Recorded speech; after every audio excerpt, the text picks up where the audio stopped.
बिस्मिल्लाहिर्रहमानिर्रहीम। अस्सलामुअलैकुम। उम्मीद है जी आप खैरियत से होंगे।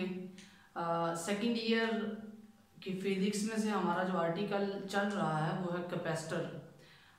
इसमें लास्ट आर्टिकल में आपने पढ़ा था कि कैपेसिटर की कैपेसिटेंस जो पैरेलल प्लेट कैपेसिटर है वो किस तरह से मेजर की जा सकती है और आपके पास वो किन फैक्टर्स पर डिपेंड करती है। तो उसमें एक फैक्टर आपने पढ़ा था डाई इलेक्ट्रिक। तो डाई इलेक्ट्रिक के प्लेस करने से कैपेसिटर की कैपेसिटेंस पे क्या फर्क पड़ता है और वो क्यों बढ़ जाती है वो हम पढ़ने वाले हैं इस आर्टिकल में। स्टूडेंट आर्टिकल ज़्यादा कॉन्सेप्चुअल भी नहीं है और ज़्यादा मैथमेटिकल भी नहीं है। इसमें कुछ बातें हैं समझने वाली।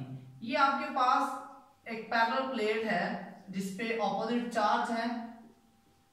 यहां पर अगर हम दरमियान में कोई इंसुलेटर रखते हैं, सपोज करें जी मैंने इंसुलेटर रखा हुआ है उनके दरमियान में ये एक इंसुलेटर मैंने इनके दरमियान में प्लेस किया हुआ है। अब इंसुलेटर क्या करेगा, इसके ऊपर जब आप इसे एक इलेक्ट्रिक फील्ड के अंदर रखेंगे इस पर फोर्स लगेगी। वो जो फोर्स लगती है वो क्या करती है, तमाम इलेक्ट्रॉन्स को स्लाइटली पॉजिटिव प्लेट की तरफ अट्रैक्ट कर दिया जाता है और जो आपका एटम का न्यूक्लियस होता है वो किधर आ जाता है, वो नेगेटिव प्लेट की तरफ चला जाता है। ये जो स्मॉल डिस्प्लेसमेंट आता है इसको हम कहते हैं पोलराइजेशन। इसको क्या कहते हैं, पोलराइजेशन। अब इसमें क्या होगा, आपके ऑलमोस्ट इलेक्ट्रॉन्स जो है वो इस साइड पे होंगे, जो न्यूक्लियस है वो आपका इस साइड पे चला जाएगा। इस प्रोसेस को हम कहते हैं पोलराइजेशन। और ये जो बना है आपके पास इसको हम कहते हैं डाइपोल। अब डाइपोल एक एटम हो सकता है, एक मॉलिक्यूल हो सकता है, कोई भी एक कंपाउंड हो सकता है। डाई का मतलब होता है दो और पोल का मतलब होता है कोने या सिरे या चार्जेस। ठीक है, तो अगर आप डाइपोल को डिफाइन करें तो आप लिख सकते हैं two equal and opposite charges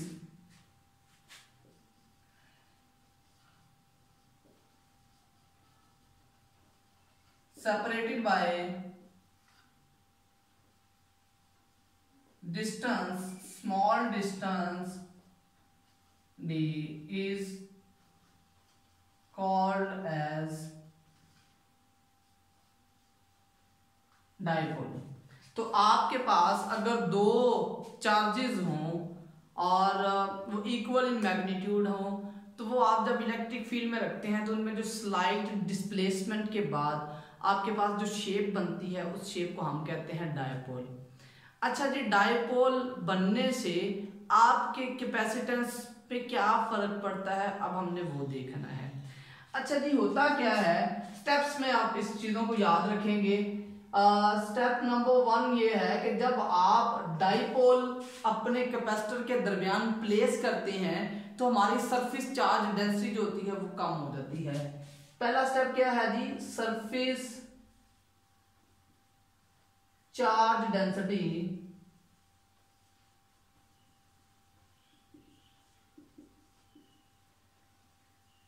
decreases. तो स्टेप 1 में क्या होता है, जब आप डाइपोल इंसर्ट करते हैं इलेक्ट्रिक फील्ड उस डाइपोल पे कुछ वर्क करता है। वर्क करने के बाद आपकी सरफेस चार्ज डेंसिटी जो है वो कम हो जाती है।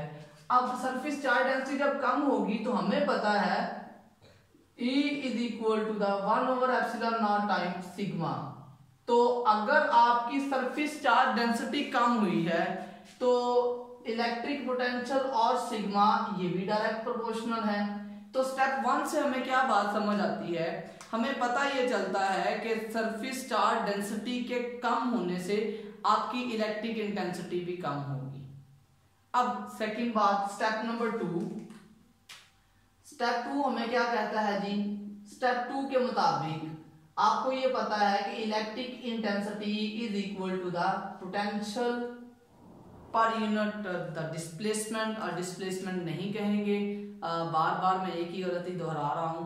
तो this is the distance between the charges, जिन दो के दरमियान, जिन दो पॉइंट्स के दरमियान आप पोटेंशियल मेजर कर रहे हैं पोटेंशियल ग्रेडियंट में।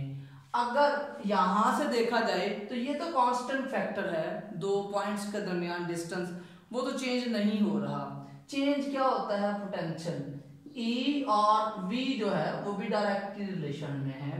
तो इसका मतलब क्या हुआ, अगर आपकी इलेक्ट्रिक इंटेंसिटी कम होगी तो अल्टीमेटली इलेक्ट्रिक पोटेंशियल भी क्या होगा, कम होगा। उसके बाद बात करते हैं जी, हमें ये पता है Q is equal to the C V, और यहां से क्या बचेगा, C is equal to the Q over V। एक बात तो यहां से समझ आई कि ये दोनों इनवर्सली प्रोपोर्शनल है। यहां पर हमें चूंकि बताया गया है कि इलेक्ट्रिक इंटेंसिटी कम हुई, ठीक है, डिक्रीज कर रही है, E आपके पास क्या कर रही है, डिक्रीज कर रही है। सेकंड, पोटेंशियल भी आपके पास क्या कर रहा है, डिक्रीज कर रहा है। सरफेस चार्ज डेंसिटी डिक्रीज कर रही है, जिसकी वजह से इलेक्ट्रिक इंटेंसिटी भी डिक्रीज कर रही है, और इलेक्ट्रिक इंटेंसिटी की वजह से उन दो पॉइंट्स के दरमियान इलेक्ट्रिक पोटेंशियल भी कम हो रहा है। अगर इलेक्ट्रिक पोटेंशियल भी कम हो रहा है तो आपके पास पोटेंशियल के कम होने से कैपेसिटेंस इंक्रीज करती है। तो ये आप लिखेंगे C इंक्रीज कर रही है। तो इस तरह से जब आप एक डाई इलेक्ट्रिक प्लेस करते हैं अपने चार्जेस के दरमियान, तो आपके पास क्या होता है जी, आपके पास उनकी जो डेंसिटी, उसकी सरफेस चार्ज डेंसिटी है कम होती है, which results in the decrease in increase in capacitance of parallel plate capacitor. तो स्टूडेंट, मैंने कहा था स्टार्टिंग पे ही, ये आर्टिकल बहुत सिंपल है, आप बहुत इजीली इसको समझ सकते हैं और बड़ा इजीली स्टेप्स में आप इसको बता सकते हैं। एक बात वेरी बहुत इंपॉर्टेंट बात, पोलराइजेशन हमेशा इंसुलेटर्स में होती है, नॉन कंडक्टर्स में होती है। कंडक्टर्स में कभी भी पोलराइजेशन नहीं होती, क्योंकि कंडक्टर्स अपने इलेक्ट्रॉन्स को रिलीज कर देते हैं, इलेक्ट्रॉन्स आपके एटम से निकल जाते हैं, लेकिन डायपोल हमेशा न्यूट्रल रहता है। न्यूट्रल रहने से क्या मुराद है, कोई भी पार्टिकल उस एटम को छोड़कर नहीं जाता। तो स्टूडेंट, उम्मीद है जी आपने इस आर्टिकल को एंजॉय किया है। बड़ा छोटा सा आर्टिकल है और बड़े अच्छे तरीके से समझा भी होगा। अपनी दुआओं में याद रखिएगा जी। अल्लाह हाफिज़।